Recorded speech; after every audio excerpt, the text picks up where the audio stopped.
নৈহাটির বড়মাকে পুজো দিতে এসেছিলেন একটি 4 চাকা গাড়ি নিয়ে বাইরের একটি পরিবার। গাড়িটি পার্কিং করে নৈহাটি ফেরিঘাটে আচমকায় জোয়ার আসার কারণে গাড়িটি জোয়ারের জলে তলিয়ে যায়। দীর্ঘ সময় স্থানীয় বাসিন্দাদের প্রচেষ্টা এবং নৈহাটি থানার পুলিশের প্রচেষ্টায় গাড়িতে উদ্ধার করা সম্ভব হয়েছে, যদিও পুলিশ প্রশাসন থেকে একাধিকবার ওই জায়গায় গাড়ি রাখতে বারণ করা হয়েছিল।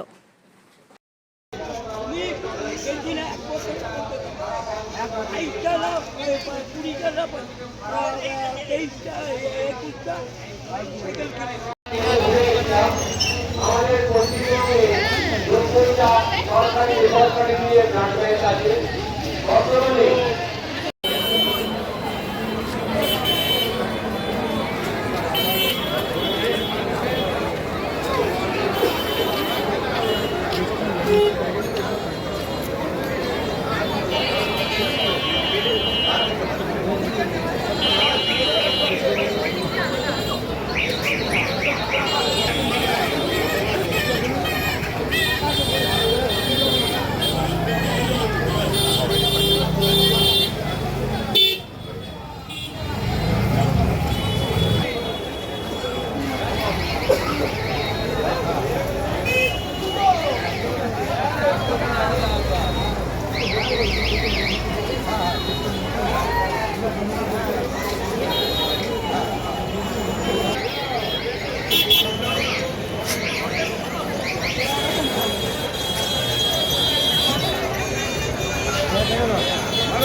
ব্যুরো রিপোর্ট, উত্তরের প্রহরী।